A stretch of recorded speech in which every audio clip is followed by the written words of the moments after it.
And I'm like, I just want to burn it. I just want to like rip it in half. Yeah, But I you have. have to just trust the process.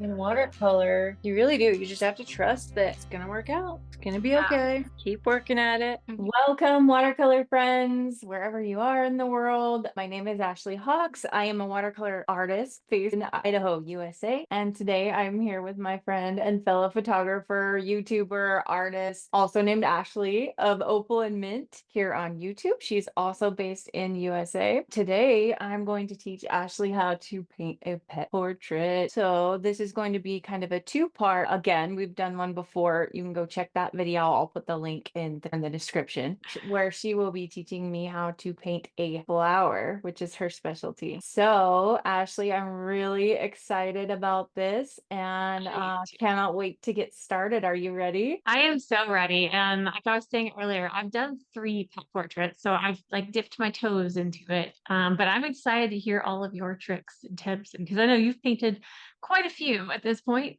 and I'm really excited to learn what all you've learned. Awesome. All right. Well, let's get into it. Okay, welcome to our beautiful desk. Okay, so this is Lucy, and she is your sister's dog? Yes. Brand new Awesome. puppy. I love her so much. Oh my goodness. So this is her, and I have edited the image slightly. When this is important to me, just because I do try to make sure that I'm seeing my midtones, my lighter values, and I want that contrast. So I always bump the contrast. I'll just do it like in my iPhone or whatever. You can, any editing app, you can bump up the contrast, bump up your saturation. You can play around with it and get it to where you want it. So that is something that I did with this specific image. And then also I cropped it because a portrait is usually like chest and head.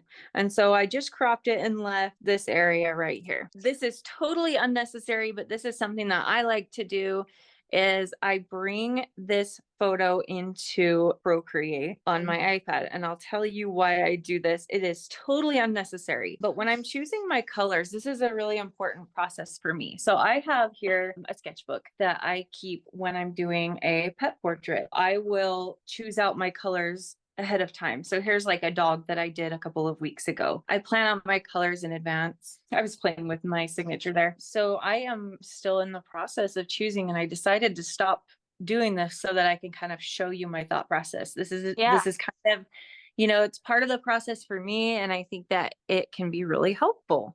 I like to write down, first of all, I'm going to write down fur or hair, whatever the animal is. And then I'm going to write like lights, midtones, darks. And then I start to kind of see what colors that I might want to choose. And then I also write down eyes, nose, and then it just moves on as I go. So here in this planning phase, this is why I like to bring the picture into Procreate. You can do this with any editing app that has like an eyedropper tool. So you see this red right here. I'm going to just hold down on it. I'm going to open this up, and you can kind of see the color range that you're looking at. I'm looking at kind of a burnt sienna type color. And so then I can look at, say, my swatch card. So like this is the palette I'm using today. It's just this side is what I'm using today. I can look at these colors and I say, what one best matches that? I'm going to pick. I could pick quinacridone burnt orange, but today I'm going to go with transparent red oxide. It's a beautiful rust color. It's a great burnt sienna type color.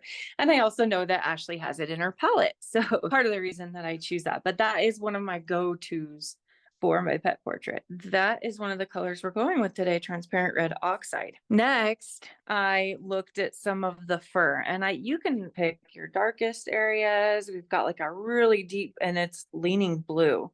So then I'm going to say, ooh, Sodalite Genuine might be a great color to use today. It's got that granulation. It's got that depth, like if you really want to go dark. So I'm choosing Sodalite Genuine. And then I'm also going to use some Payne's Gray. The reason that I'm using 2 colors is I feel like it just gives you some variation, but it's not boring. It gives you depth. It gives you interest. I mean, it's art and we got to have fun with it. So now I'm going to look at the nose. So now I'm going to look at this nose, and it's also a deep dark blue color. And so I think we can bring that Sodalite Genuine into the nose in the darks. For the highlights, it's almost leaning more like a purple, like leaning more towards the red. And so I think for this, we're going to actually just go with our Payne's gray.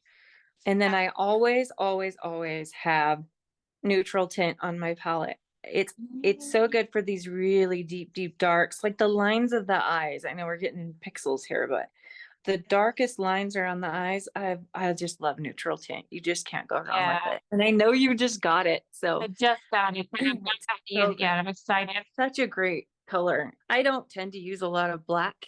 And I know a lot of watercolor artists don't, just because it can tend to flatten your painting and it lacks the color tones, and it depends on what black you're using. But for me, neutral tint. And then for the eyes, I'm going to go ahead with some burnt umber. These eyes are just this gorgeous chocolate, this dark chocolate, and it is a warmer brown. So burnt umber will be great. So yeah, we've got our transparent red oxide, burnt umber, Payne's gray, neutral tint, and then I said Sodalite. And then one more color I really think I want to bring in, and it's because of this light area up here. I want to bring in some Van Dyke brown. I know you have that one as well.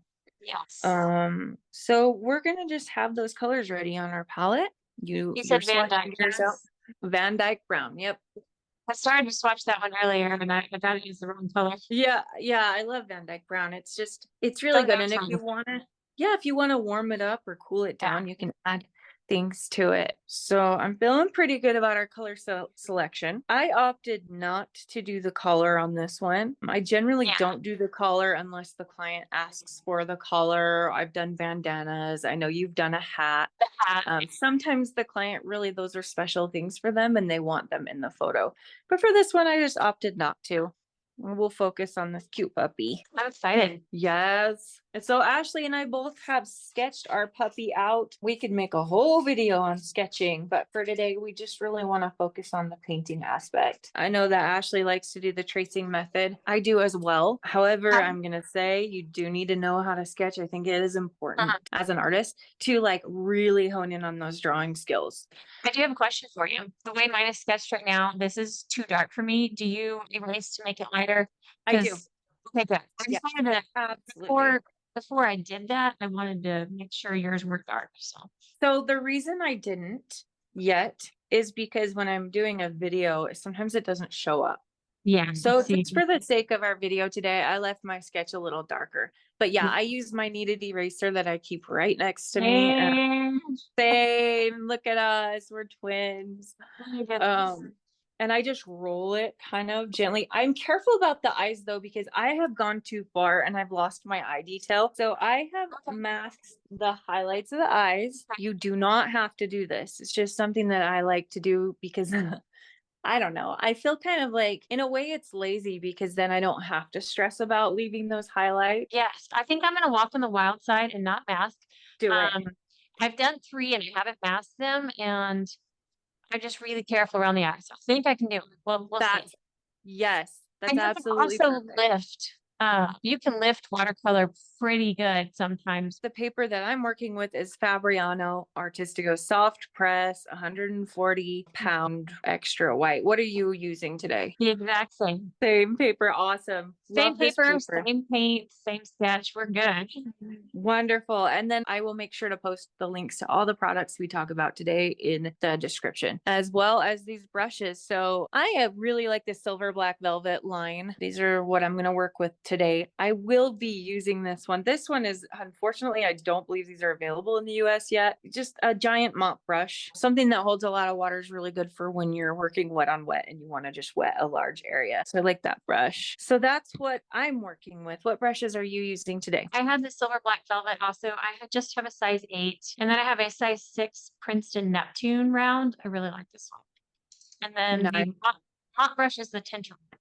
Size 8. Awesome. All right. I'm going to say it. I love painting the eyes. I always go in with the eyes first. I agree with you. If you get the eyes right, the rest of it kind of just seems to flow. if you save the eyes for the end to do everything else and the eyes don't work out, the painting kind of doesn't work. Yeah. So I like to go in straight out of the gate. And what I usually start with, I change things up from time to time. But what I like to start with is like the colored iris part, like the lightest part of the iris. And I'm going to go ahead and use a little bit of that burnt umber. And I'm going to make it a little bit of a washy, not too pigmented here. I'm going to zoom in a little bit. And so for this, I am going to wet just the iris part of the eye first. And I'm going to start over here on lefty. All right. So I'm going to go ahead and just wet, not a ton of water. Don't want it like swimming, but I'm just wetting the iris. And this is the part where if you're not using masking fluid, you just want to be careful of those white highlights. So there's a white highlight under the iris, on the white part of the eye. And then there's also the highlight in the eye itself. So we're going to avoid that if we don't have our masking fluid. And I actually don't have masking fluid as I didn't finish. Yeah. So I'm going to be careful. Now I'm going to take my burnt umber and I'm going to kind of just drop it.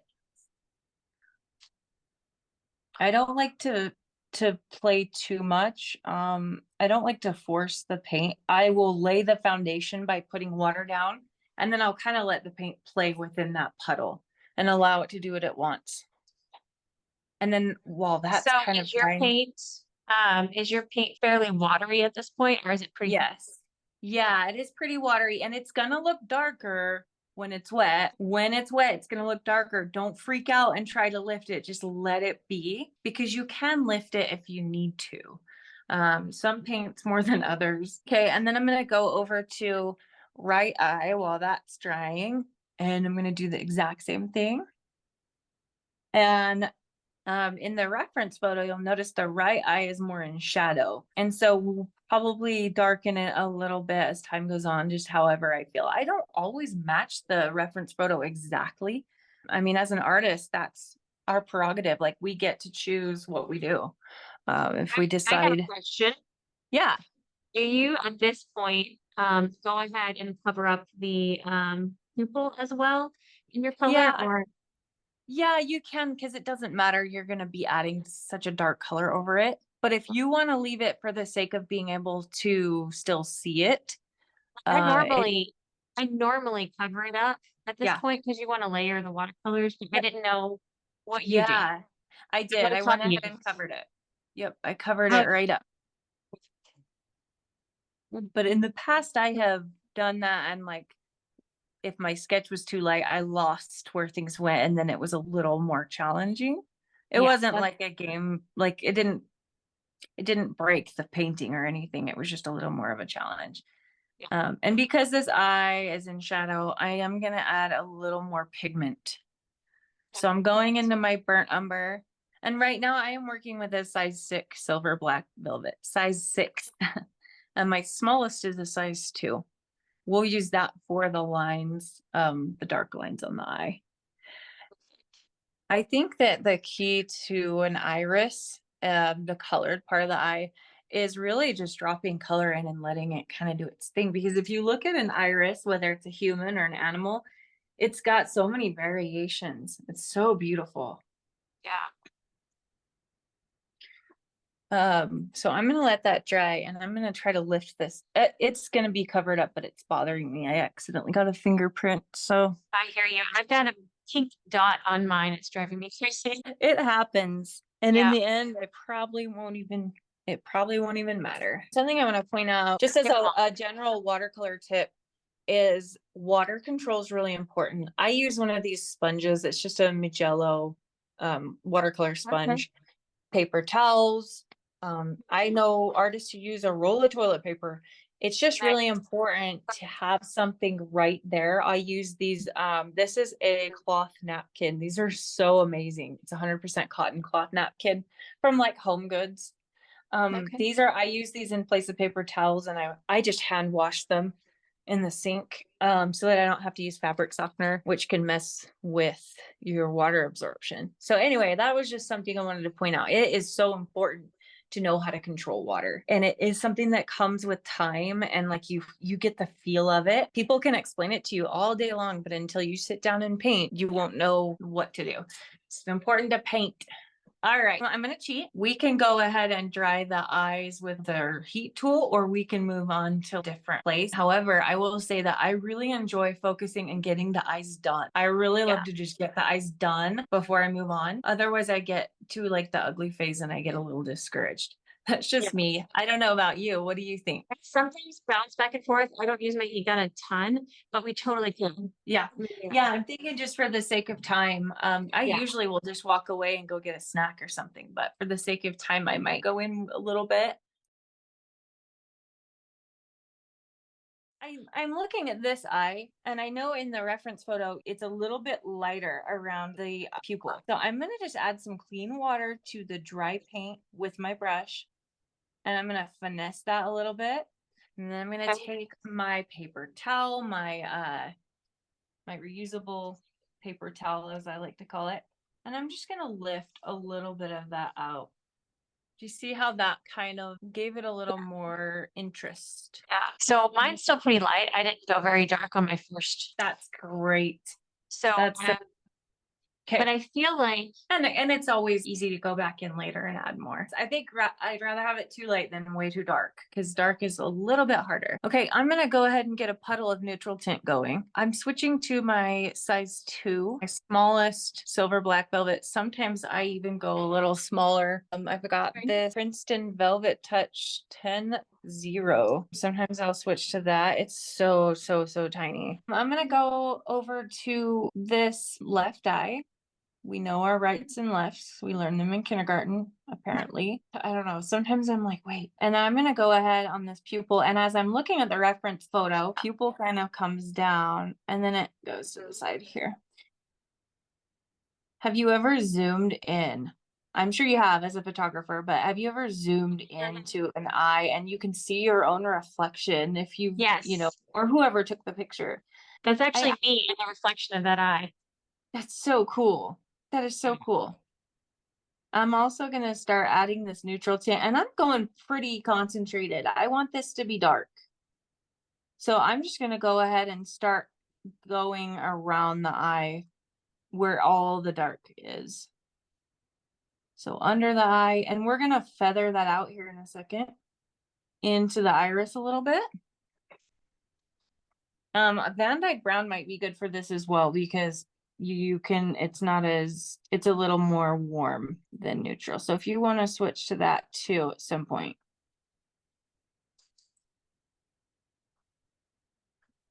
Okay. This is what I do when I make a harsh line like this. I'm gonna take a brush that's clean, it's got clean water on it. I'm gonna wipe it ever so slightly, and then I'm gonna use that to kind of finesse that line and blend it in just a little bit. Some lines should be harsh, others should not. Just depends on what you're looking at.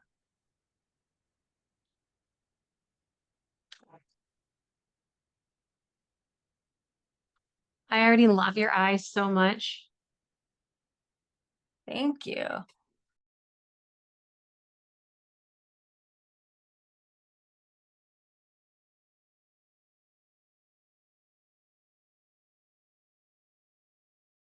I'm gonna grab some Van Dyke Brown. Yeah, that's And what I'm maybe using at the start moment. kind of playing with that in the eye a little. Here around the edge.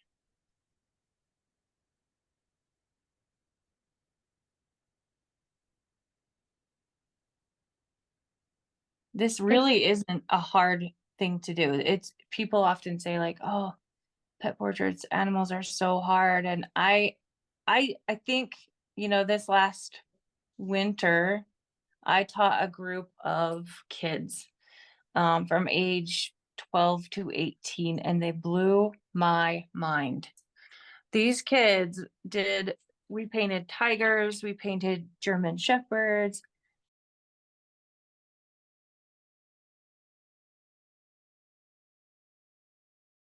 So if kids can do it, anybody can do it.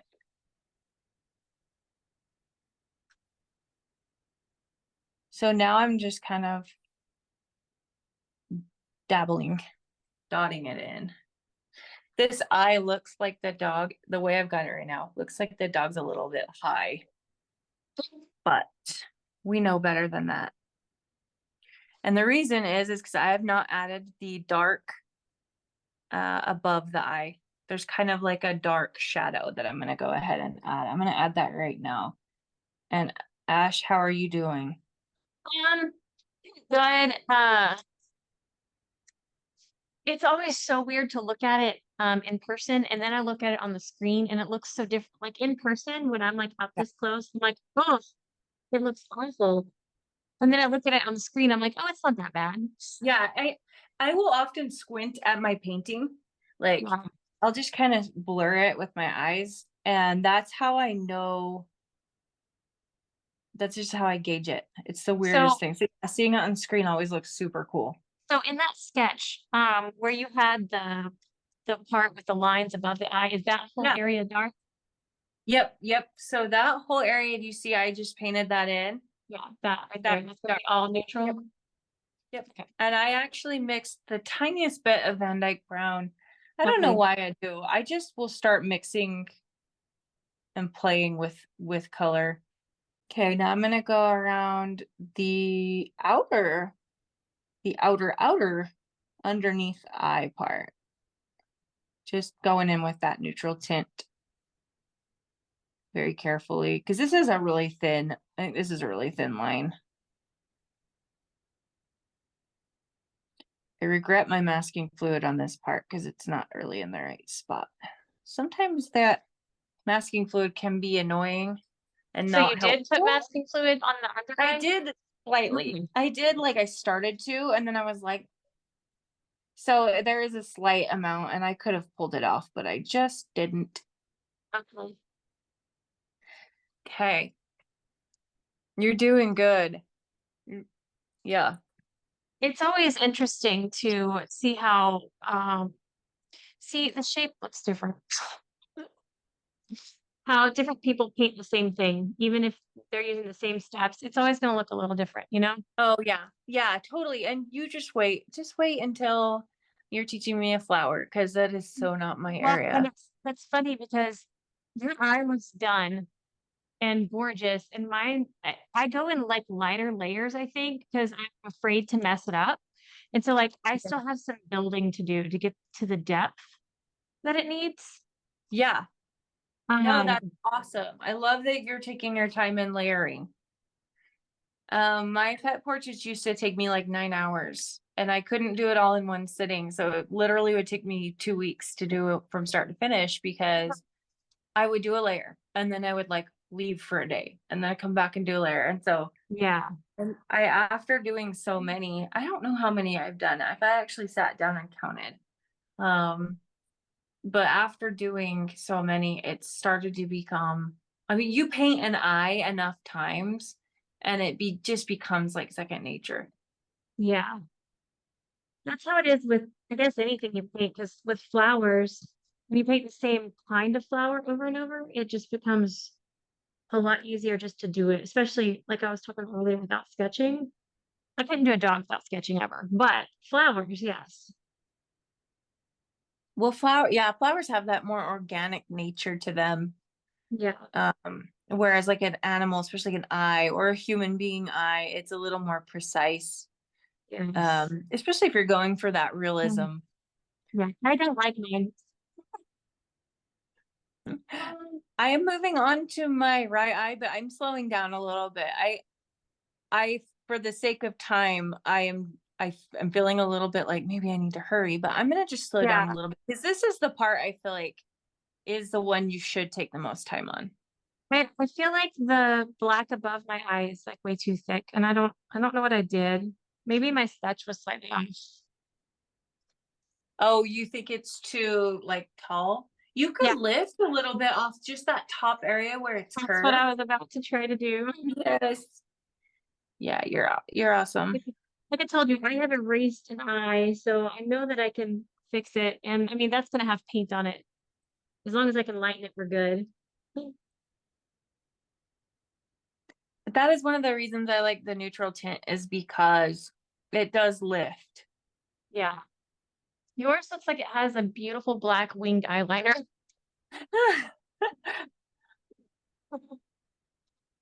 We have a cat that looks like she's wearing Egyptian eyeliner. She's so beautiful.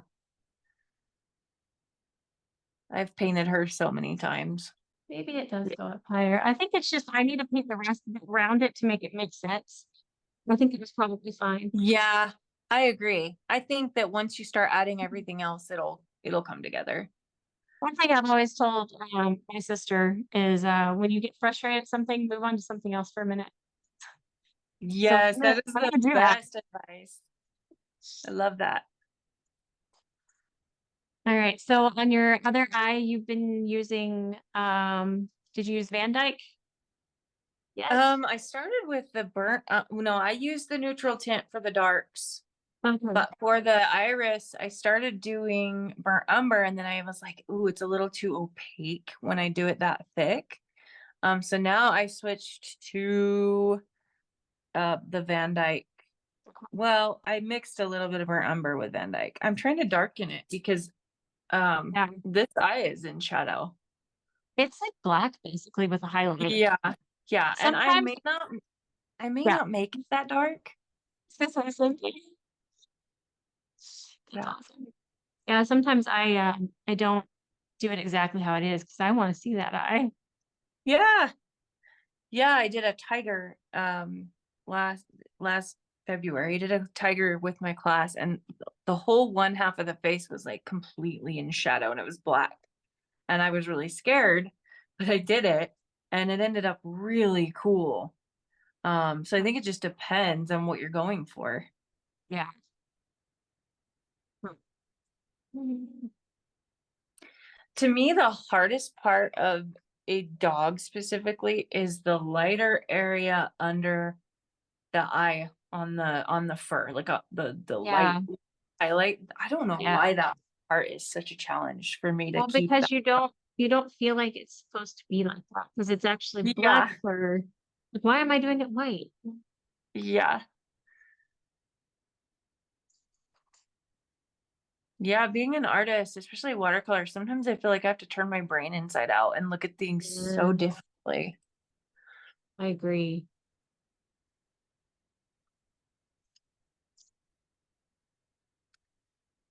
Something I try to keep in mind when I'm doing an eye too is the area I'm going to be painting around the eye. I want to try to make sure that if there's soft areas, I don't want to leave a harsh line. So right now I'm going in on the left eye and just kind of finessing that winged eyeliner. Just trying to finesse it a little bit and soften some of that.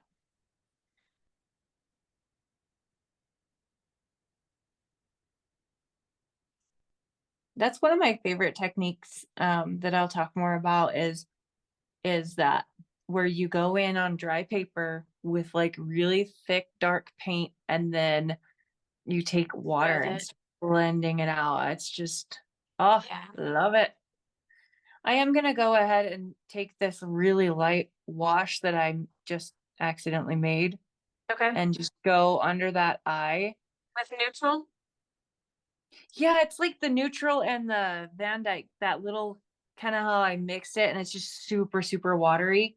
I'm just adding it under the eye because I think it'll be perfect for that little highlight.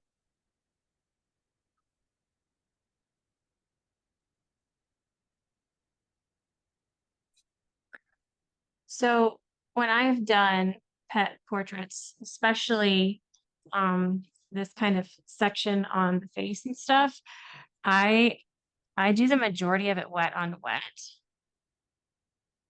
I feel like that's too thick. That's okay. Man, I love yours already so much. Looks so good. Thank you. You're doing great. I think that you just work a little slower, and that's okay. I think it's Because gonna be like the reverse when we get to flowers. I know you're gonna be like, I'm gonna be like, wait, what? I don't know, we'll see. This is so fun because I think that we should all like I hear about competition in different areas, people's different Mm. areas of expertise. There's so much competition, and I have not experienced that in the art world, especially watercolor. I Yeah, really haven't. And maybe I'm just because of my positivity, I just don't see it. Maybe there is a lot of competition and I'm just not on that wavelength to see it. But yeah. um we Well, all that are helps. just sharing with each other, and so many artists have been so gracious with me. Artists, like I think about Michael Soloviev. He's I don't know if you know who he is, but he is also a brand ambassador. He's like the guy. He's this Russian guy that lives in Canada, and he shares his knowledge so graciously. I Mm, mean, he does not hold back. Of course, he teaches workshops and he has all his online stuff, but he's just so generous with his time and his talent and teaching everybody. And yeah, like I like the, when the tide comes in, all the boats in the harbor rise together. And I love that idea that when we share knowledge, like we are all being lifted. yeah. I think that every artist can teach other artists something. Like everybody has something Yes. special, you know? And there's so many different ways of looking at the same thing. Yes. Everybody has a unique perspective. Yes, and that is one of the reasons, shameless plug, that is one of the reasons I love those Daniel Smith live on Fridays specific, Yeah. a guest artist. And I have been watching those for about 2 years now. And oh my goodness, I keep a sketchbook because the information I have learned just from those free Zoom sessions, watching artists paint the same thing as I paint, use the same colors I use, yet they are creating something so vastly unique to them.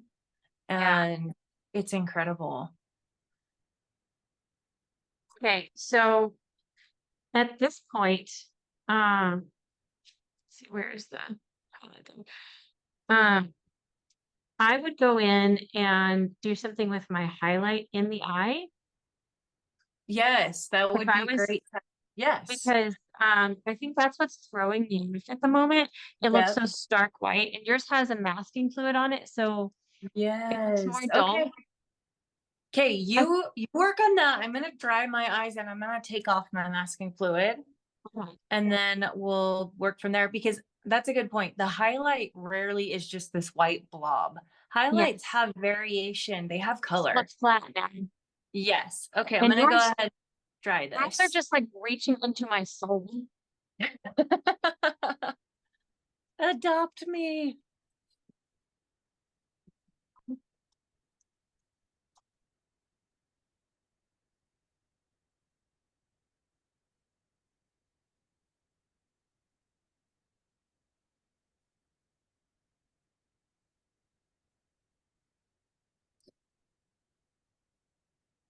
There's a couple different ways to remove masking fluid, but I just use this cheap plastic child's palette knife because it doesn't scratch my paper, and I just kind of do that and it comes off. There's a bunch of different, they actually sell a tool, I believe. See, now mine don't look as realistic. Yeah, See see, I think that? that's what was making me feel really, Yep. really inadequate. Yeah, exactly. That Like was a good, amazing what that one little thing can do. no. It's crazy. And it just goes to show that highlights aren't always stark white. In fact, on my dot card, I have a color called King's Royal Blue. It's very Mm, similar to lavender, but it's kind of an opaque, like a milky blue. And the reason it's on my dot card is for the highlights. I cannot tell you how many dogs I've painted where the highlight was like a blue color because of the sky being reflected. yeah. And it's like a milky blue. And so that color has come in handy so many times when I'm doing those highlights. Okay, now I have to decide how I'm going to make those highlights. What are you doing to yours? I do what you tell me to. Okay, okay. I was just curious if you devised a method yet. Okay, so I I think look okay so oh, far? I'm gonna get my reference image real quick. I'm gonna go, okay, what are we looking at here?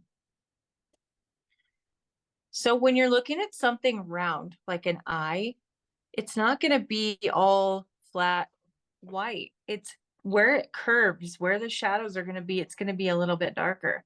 And I think what I'm gonna use, because the masking fluid works so well, I might just use like take that neutral tint, very, very, very watered down, and That's just what I was start thinking. dabbling it. Yeah. I concur. Okay. So I'm just dabbling in a little bit Gosh, of that it's so neutral cute. tint. I'm just gonna Um, watch you for a second. okay. And Ignore I'm my adding a phone. little bit of darker because I feel like my highlight, sometimes with masking fluid, if it's a small spot, the masking fluid can actually make that area too big and too chunky. Mhm. I'm also darkening the pupil a little bit, and then where that masking fluid was in the white part, I'm gonna make it a little thinner of a line. And it's really important to keep looking at your reference image, Yeah. constantly glancing. I don't know, some people can just whip out a piece of paper and paint a dog without looking at anything, but I am not one of those. That is not me. Maybe someday. Okay, tell me how mine's looking. I've only done this one. Oh my What gosh. do I need to I'm looking change? at my screen. It looks so good. Does I it look think okay? above the eye, well, I think above the eye, when you darken that, that's going to help a lot. And Up here? then, yes, Okay. yes. And then around the pupil, like around the pupil in the center, you can Yeah. add the tiniest bit of like maybe some burnt umber or Van Dyke brown, just a little. And I'm going to do that to mine just a little bit under the highlight. Okay. And I use my finger a lot. I do this because sometimes you just need to like tap it. I don't know how to explain it. It's just something that I do, but I'll just like take my finger and I'll even take my finger and um get a little paint on it and just kind of it's very scientific. Boop boop is scientific. I hear you. Very, very scientific.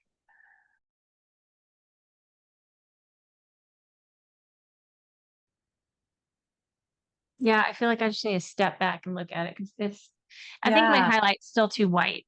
I didn't want to like go too hard. that's important to not go too dark too fast. I'm having a problem. I wish I could zoom in on this so I could show you. Actually, I can. I can pick it up. Perfect. So this here above the eye, it's just a one dimension black. I'm having a problem figuring out where that line actually is because in the photo, it's there's like a tiny bit of variation where the eye ends and where the eyelid starts. Uh-huh. Does that make sense? Yeah, I would bring that eyelid. So just, it's okay if they mesh together. So if you look Okay. at mine, I'm talking like this area right here. Yours is stopping about here. I drug mine down like this. Okay. I see it. And it's totally okay because it's all in shadow. It's okay if they just mesh together. Yeah.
It is looking so good. I'm on the right eye Yes. where the white part is.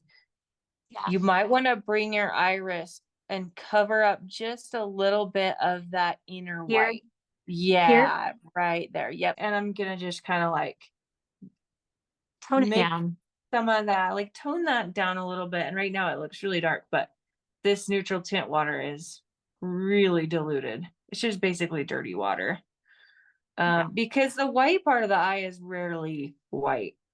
Nothing is ever white. No, you know that. I We're, know get- that. we're getting there. We are getting there.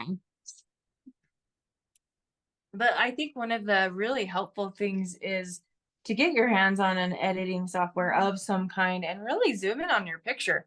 Look Yeah. at the white, use that eyedropper because it's going to show you that is not white. I'm doing it on the white part of the eye here. It's not white. It's coming up as like a dirty blue gray. I'm getting So excited. It's starting to look okay. I'm okay. I love it. I love it. Those eyes look like they're shining at me.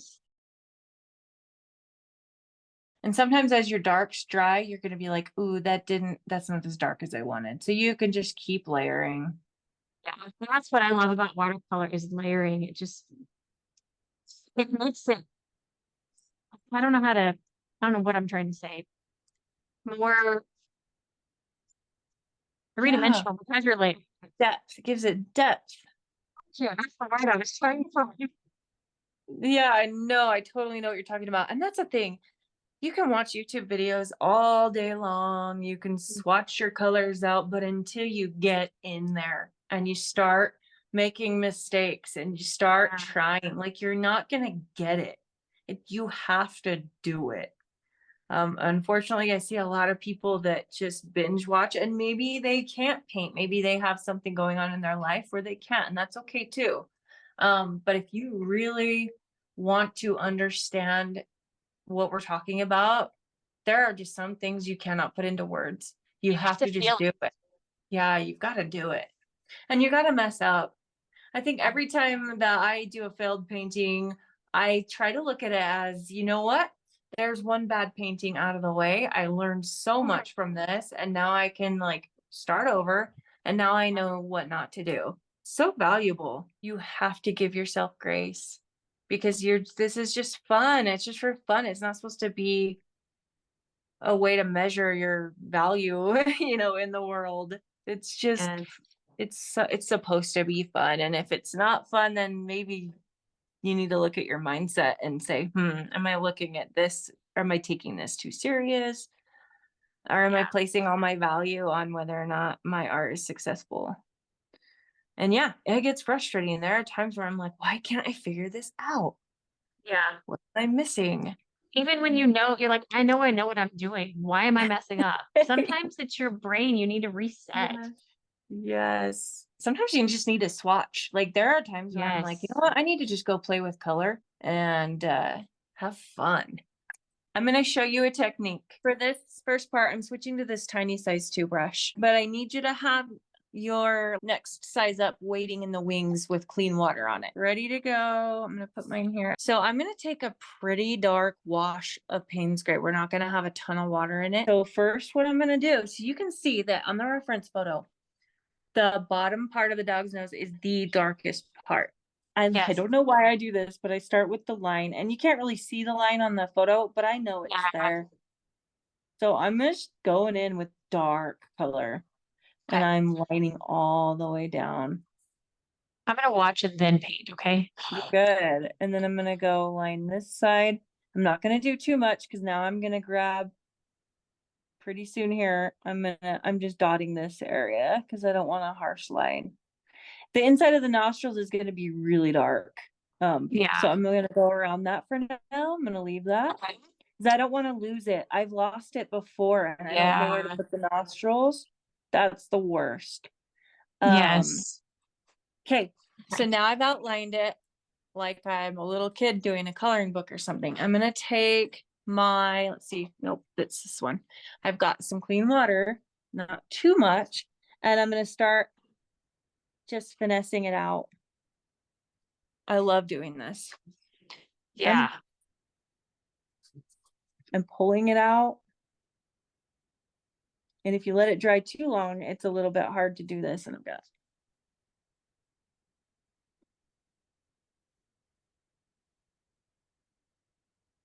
I love Payne's Gray. It's so flippin' pretty. So pretty. This is fun to do for me. Because it's kind of a mix of wet on wet and I don't know what to call it, but it's my first ever pet portrait that I did with the Skillshare class. This is what she taught, was this method. There's a girl on YouTube, Painted Wing. Yeah. I love her. She does this as well, where she just puts the dark on and then pulls it. Now, dogs' noses are bumpy, so I like to start kind of stippling.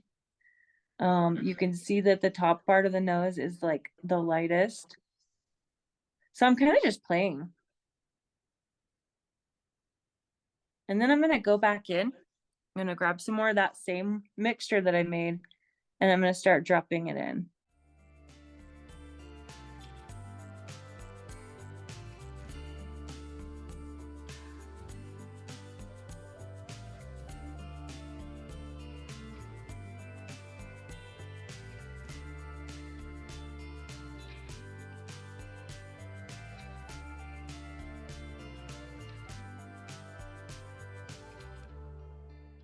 Notice on the dog's nose, there's always a highlight right at the bottom of the nostril. You want to keep that highlight. I drew around it so I wouldn't cover it up. Good job. Good job. Good job. Just kidding. All right, so now I'm doing wet on dry inside the nostril. Gosh, you're going so fast. It's incredible. Sorry. And then there's always like the line at the top of the nose where it goes from dark to light. We could call it the line of demarcation. I don't know what it would be called, but just that highlight area. That's where I'm gonna just add some clean water and let things kind of flow.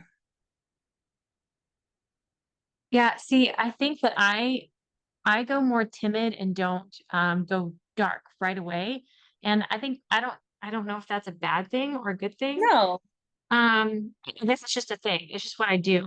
I guess I'm just more timid when it comes to dropping in a bunch of color, because like I go in like layers and layers. No, we all have to paint what works for our brain and what works for our hand. And just because I'm doing something a certain way, like, doesn't mean that's gonna work for you. That's why it's so important, I think, to like be open and learning other people's ways, and then you can go, that was fun, I tried it, but not for me, you know. And as I'm looking at the reference image, I'm seeing, okay, this side is so dark, there's only just the tiniest highlight. So I'm gonna try to preserve that there, and you can lift those back out as well. But do you see how it already is coming to life? Yes. Your dog's nose is just adorable. Thank you. Love I'm it. noticing up here that I went a little weird, so I'm just kind of erasing a little bit, playing with it, softening. I just love watercolor. I love it. I love the little, like, I love this for some reason, the little lines it makes. Oh, I love it. I know you said that you do all kinds of art. Like, you do oil? Do you do oil? Acrylic, I paint like murals on walls for the most part. I mean, I've done some acrylic on canvas, but I really like painting on walls. Nice. I've done oil like a couple of times in the past, but I don't like it. I'm like really scared to try oil. I probably should. I probably try it in my life, but I don't like the smell. I don't like how long it takes to dry. It's just not my preferred method. okay. Okay, tell me what I'm doing wrong. Mm. Yeah, I'm watching. Let me Oh, switch here. There is, first off, there's no wrong. Once you close in those nostrils, and if you need to wait to do the nostrils so you don't lose them, but once you close in the nostrils, you got it. I didn't even realize that you did your nostrils and I didn't. I'm just looking like this looks like a nose and mine looks like a ball. You know what? Puzzle piece. Well, okay, to be fair, I said I'm not gonna do them yet, and then I did them. Because I don't know about you, but as I'm painting, sometimes I just change my mind randomly. I'm like, yeah, I'll do it. Yes. I It's think just often going. if I was doing this, like my approach, you are building all these beautiful dimension in one layer. And I'm not good at that, evidently, because I would have like done a flat, nice layer and then gone in with another layer after it dried. And so I'm trying to figure out how to manipulate this in one layer. Yeah, I know what you're saying. I totally get what you're saying. I have done that in the past, but it wasn't until I learned this technique that of really starting super dark and then pulling it in with water that they like popped and came alive. Something that I did on mine is I kind of took that dirty water from the Payne's Gray and I just spread it up, and these areas are going to be black. Yeah. I just wanted to soften this area here, and these areas are going to be mostly dark. So I just went ahead and mapped it out. Let's let that nose dry and let's start working on the right ear. So this is kind of how I do it. I move on to the ears next. Let's do the lighter ear first, the left ear. Do you see this dark area here? Yes. Okay, so we're going to work on that. I'm going to Okay. outline the dark area. And then Okay. possibly here too where it's dark, and we're gonna just drag it out a little bit, and then we'll start. I'll show you. Okay. Lost my picture. Okay, Mhm. so I'm gonna start down here at the very tip, and this is really, really thick dark paint. Okay. I can do this. Yeah, it's just paper. It's just paper.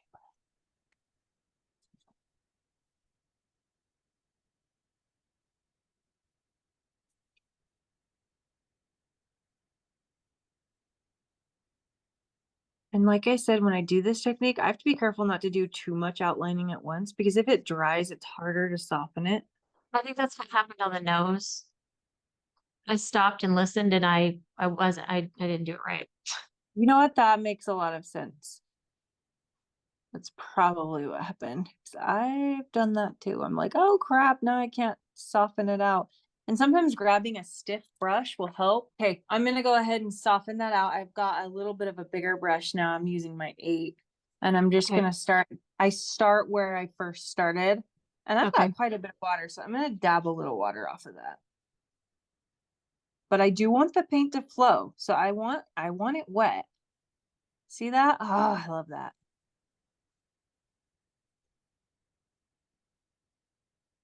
I'm just kind of playing with it, letting it. I'm gonna grab a little more water and clean that.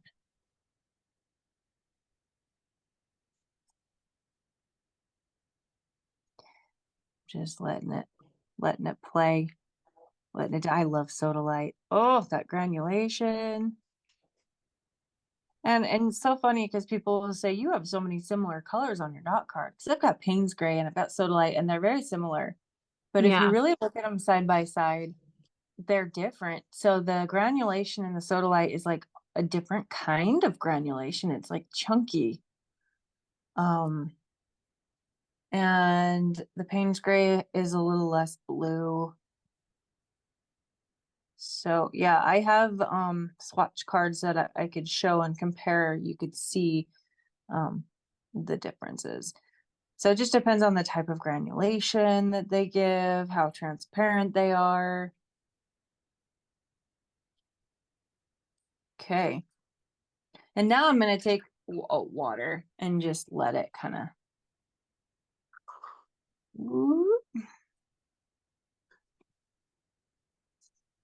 I'm gonna fill in the rest of the ear with water. I'm gonna soften any areas that are gonna be touching fur on the other side of the ear. So I'm kind of going on to the head just a little bit, just so that we don't get hard edges too much.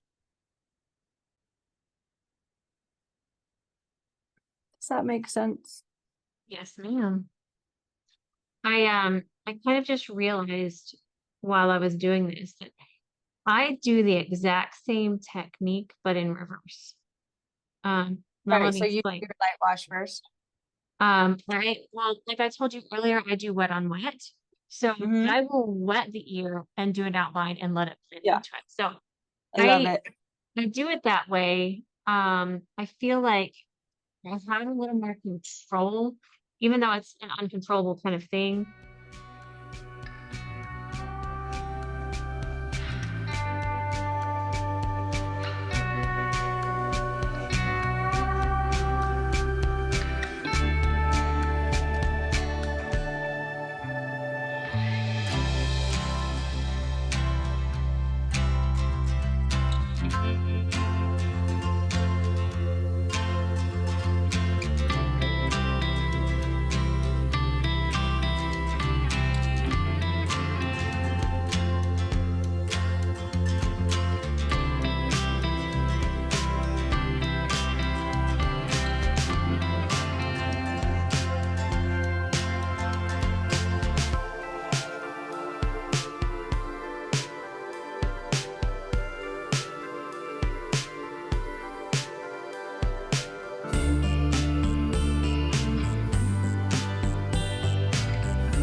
Okay, I'm moving into kind of the head, and the reason is because I don't want too many harsh lines.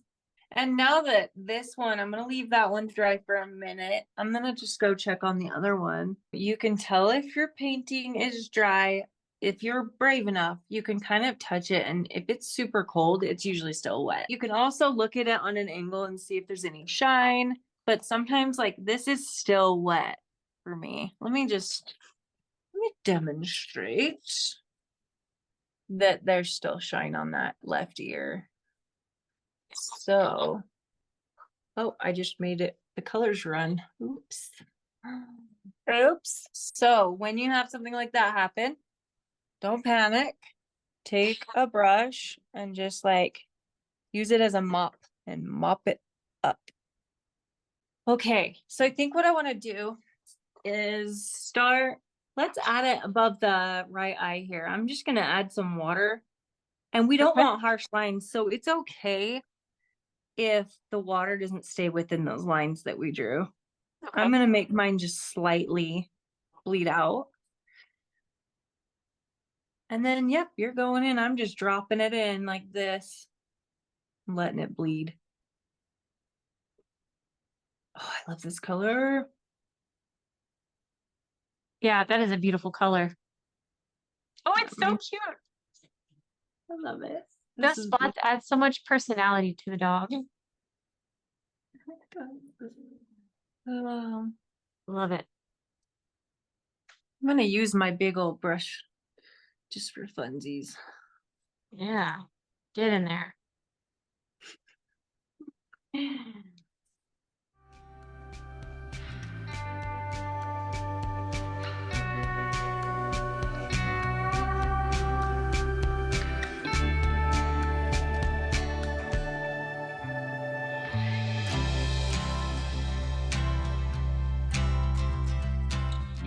Okay, we've got the red here and here. I'm letting those dry. Okay. These might be a little darker than I wanted, and I might lift. We'll see. Okay. I'm gonna go ahead and go down here really light, and I am doing wet on wet. That would do it. So I mixed in a little bit of transparent yellow oxide to Oh mine. yeah, that makes a good look. And then like a really light wash would Yeah. probably also do the trick. But I'm just looking at it going, it's a little yellow. I'm just gonna splash some water on this and kind of let it move. Okay, I'm gonna do the same, but start like maybe I'll start on the chin. I like to get away from areas that are wet and just do section by section based on what's dry. So I'm gonna go ahead and start adding this cute little chin area. Okay.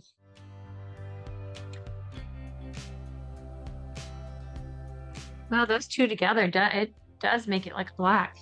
And I might use that for some of those darker areas that I need to add on the ears.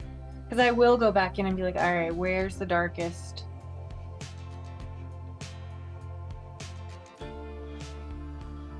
So when you are painting a pet portrait, how long do you normally spend on one? It used to be, like I said, quite a long time. Now it's like I can get one done in 2 hours now. If I just sit down and bust it out, like turn on the podcast, tell everybody I'm working, no interruptions, which that's rare because I have a daughter who needs care, you know.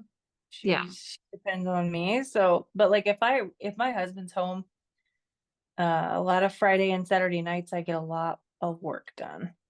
But yeah, I can bust them out now. That's awesome. I spend days on mine, and there's a couple of reasons. As you have noticed, I like to work in light layers and slowly build things up. But also, I get in my head a lot. And so a lot of times I will have to walk away from it and come back another day. Yes, I agree. Because I've had so many bad paintings. I've had so many that I was like, I don't know what to do. And I almost go into this existential crisis about it. I'm like, I don't know what to do. And I'll be all upset. And my husband's like, just go, just keep going. You can do this. Like, he's so encouraging. And I'm like, I just want to burn it. I just want to like rip it in half. But you have to just trust the process.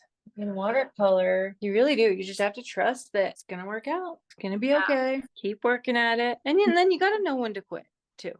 You know, you gotta my know. nose look any better. Yes, it's looking so good. I love that you've added the dark depth to it. You could even go darker if you really want, because this dog knows. And it's also partially the way I edited the picture. I did lose a little bit of that's true.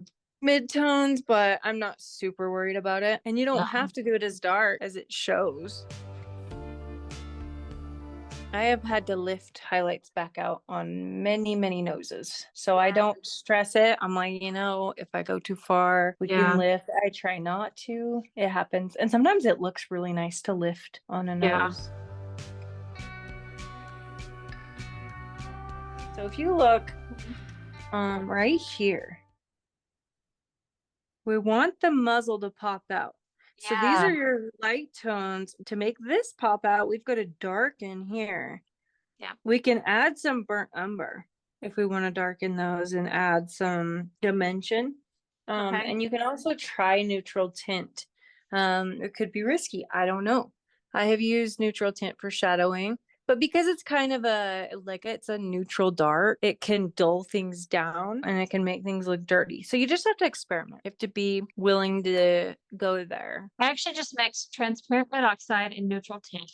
And I'm going to like have the tapping off the excess on my paper towel.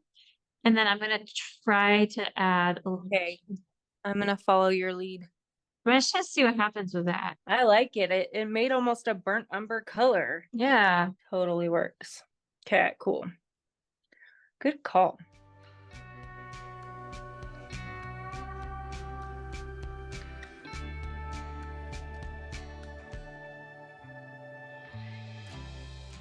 I mean, even these eyebrowy things, I don't know what they're called. I'm calling them eyebrows. Mine are still wet and I wanted them lighter. So I'm actually going to take my towel and dab it.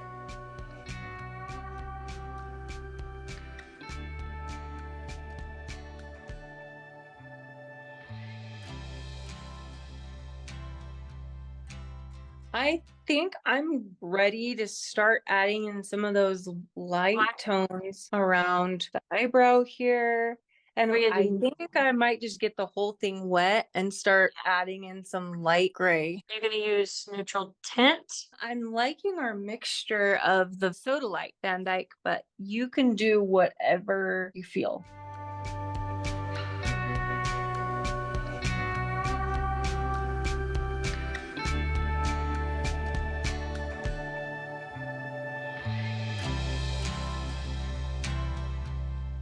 Right now, while it's wet, I'm gonna go in and lift the lightest gray areas.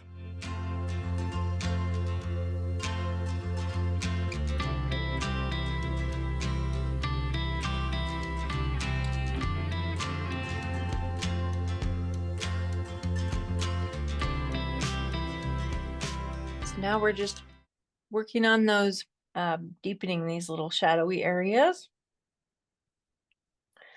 And I also want to kind of make that highlight pop. Ear. Yep.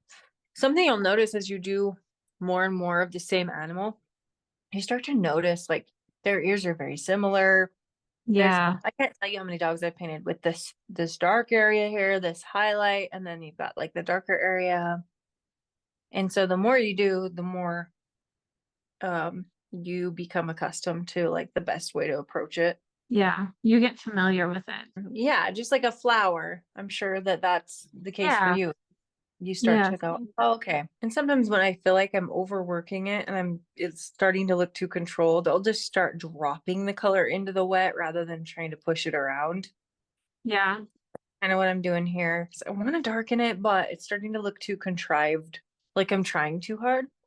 Yeah. That's if I wanted it to look like that, I'd be painting in acrylic or something. This is something I do a lot of when I'm doing this kind of stuff is I have a paper towel and I blot edges. Like if I'm having a harsh edge, I can just like kind of blot it with a damp paper Oh towel. yeah, that works. Yeah, that works too. I kind of use my brush like a paper towel, but paper towel is easier because then you can just have it in your hand. Yeah, sometimes my Well, brush it just moves it around instead of picking it yeah, up, and I yeah, get frustrated. yep. If you have water at all in your brush, it's not going to pick it up. Trying to make sure my darks aren't just black. I want to make sure that we're still retaining the variation in the color, like Yeah. the coolness of the sodalite and the warmth of the Van Dyke, and then that juxtaposition of those two colors and the way they mingle.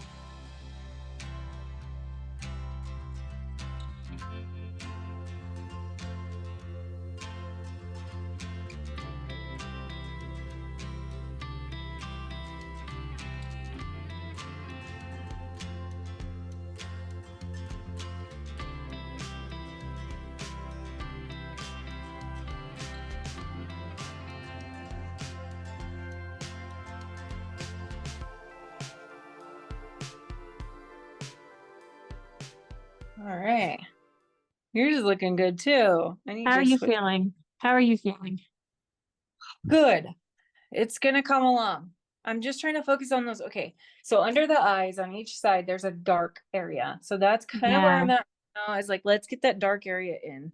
Okay. Because once I get those in, I start to see the vision. Yeah, I was trying to darken around this eye a little bit over This here. is, like I said, this part's tricky because you're trying to leave just that little highlight under the eye.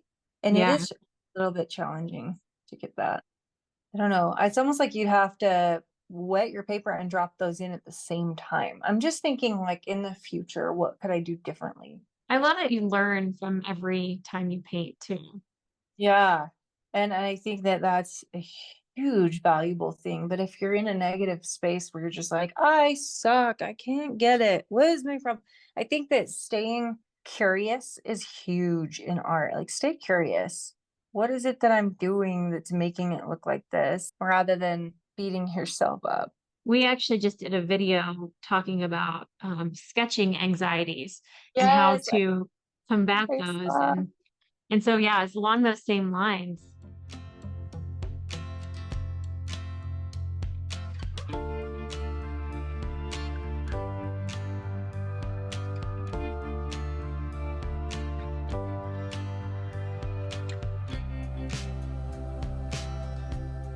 That's one of the Yeah. things I struggled with when I first started. Is my Yeah. paintings were looked cartoony and flat, and I could not figure out why. I'm like, what am I doing? Then I Yeah. realized, oh yeah, I'm not retaining those. The lights and the darks are so powerful. I think that's one thing that's really important to learn in the beginning of watercolor is learning how to do light washes when it needs to be, you know? Yeah. And I think that's another reason I work so much in layers is because I'm afraid of losing those. Yeah. I get that.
One thing I love doing on my channel is showing people the mistakes too, and like so that they know they're not the only ones that have like Yes, things they have to work through. absolutely. I like to leave mine in too. I think it's very important.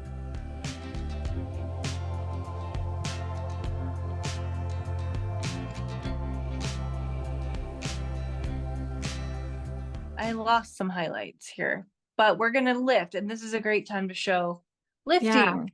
And I do need to let it dry before I do this.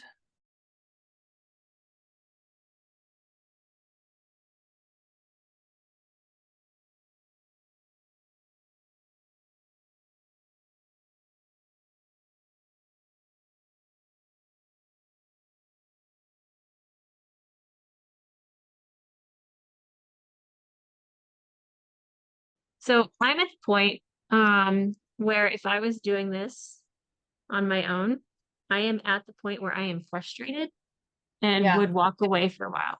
I don't know how you push through when you get I angry. walk away. I'm the same. Okay. And I don't Uh, and again, maybe I should move to the body and leave the face alone a second. yeah, you know what? That's such a great idea. Let's move on to the body.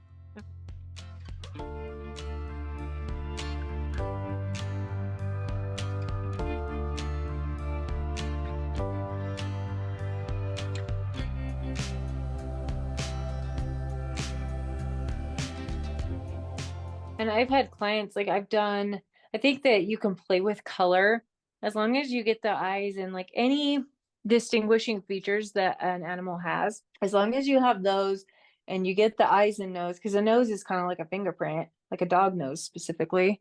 As long as you have those things down, you could play with color and like take liberties, and nobody has ever like noticed. Yeah. People are like, oh my gosh, that's my dog. Yeah. Even though I made the fur more blue than anything. Dogs Mhm. don't have blue fur, but nobody has ever like, why is my dog blue? You know, You're adding to yours. I love it. Oh my gosh, yours looks so good. From when I look it through in the camera, I'm like, okay, that's awesome. I'm trying to like just touch it and let it go. Yep. Same. And it's just this texture like rust. Just gonna add Okay. a little bit of oh my gosh. And Okay. the cool thing is if we let this, when it looks like a mess, let it dry, and then the final details on top of that are Yeah. gonna be kind of like what brings it home. Yeah.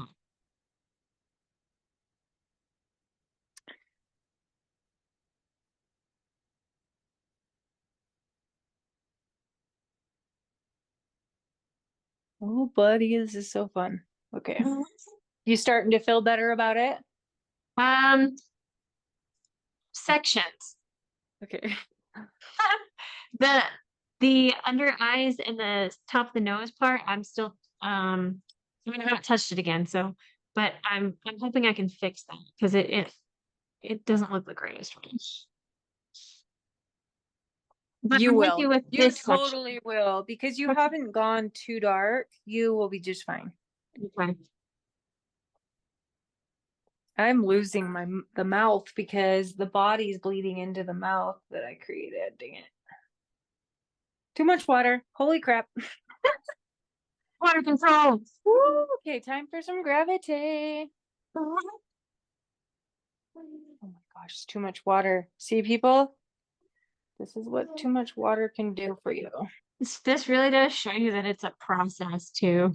You have to trust everything about it. You have to trust the paper to do what it's supposed to do, and you have to trust your paintbrush to do what it needs to do. And you partner with all of these things and trust that everybody's gonna do it. Water has laws, right? Water and Yeah. pigment have laws by which they abide. And when you understand those laws, and then you can like trust that they're gonna do what they're to do. But then that reminds me of Ian Malcolm on Jurassic Park. He's chaos theory, you know. You thought the water was gonna go this way and it went this way. That's chaos theory. I'm like, yep, that's watercolor.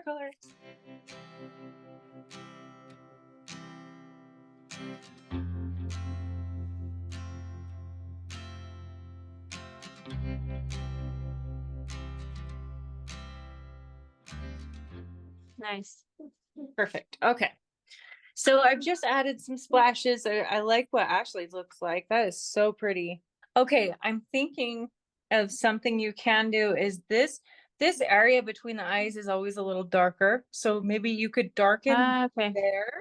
Yeah. It does indent a little bit. Like if you think about a dog's skull, you know that it has a little indent. So darkening any area that indents is often helpful.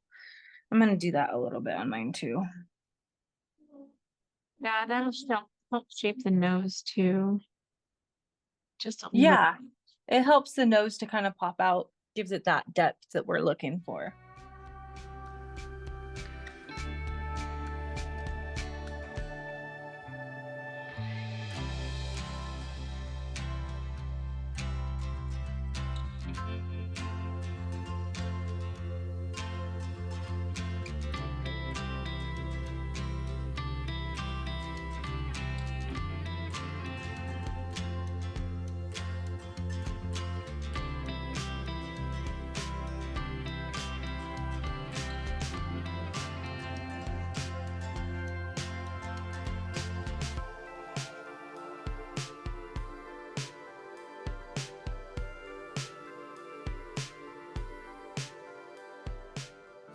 I actually don't think I've struggled this much with a pet portrait before.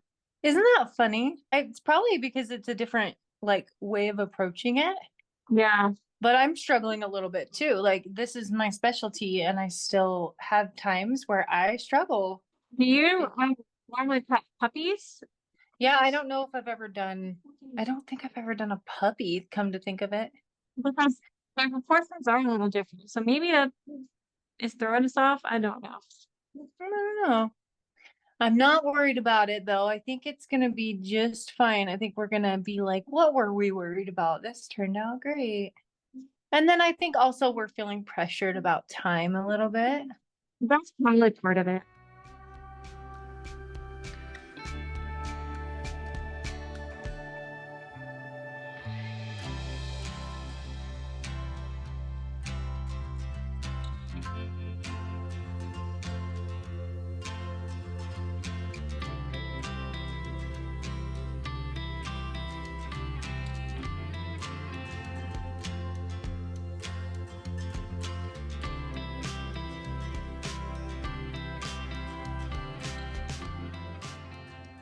All right. Feels like a carving where I'm just like, we're just carving out little sections here and there. We're bringing things forward. We're pushing things back.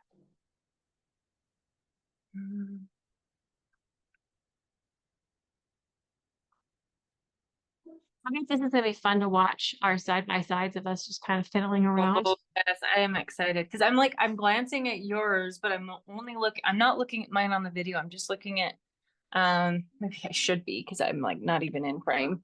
I'm glancing back and forth between yours. Oh my gosh, your muzzle looks so good. Does it look okay? I am trying so hard. Yes, it looks good. Yes, it's totally working. And your sister's gonna love it. So I need to darken the body. Yeah, I feel like that helped mine too, to darken up the body.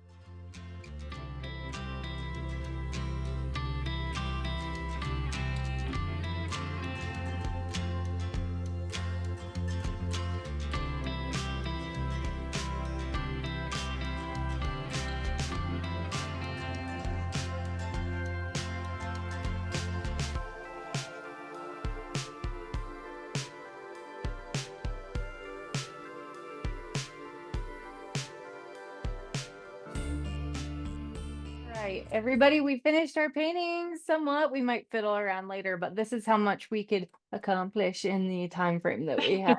So you ready? Mine's like blurring out. If I put it right here, you can see it. Oh my gosh. Oh, I love it. Okay.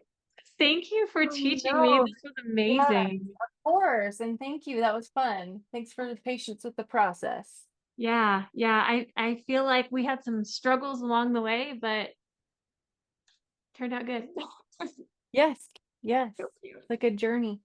Yeah. Well, everybody, thank you for watching. I hope you enjoyed watching us struggle through these pet portraits. If you have any questions or comments, leave them down below and have an amazing day.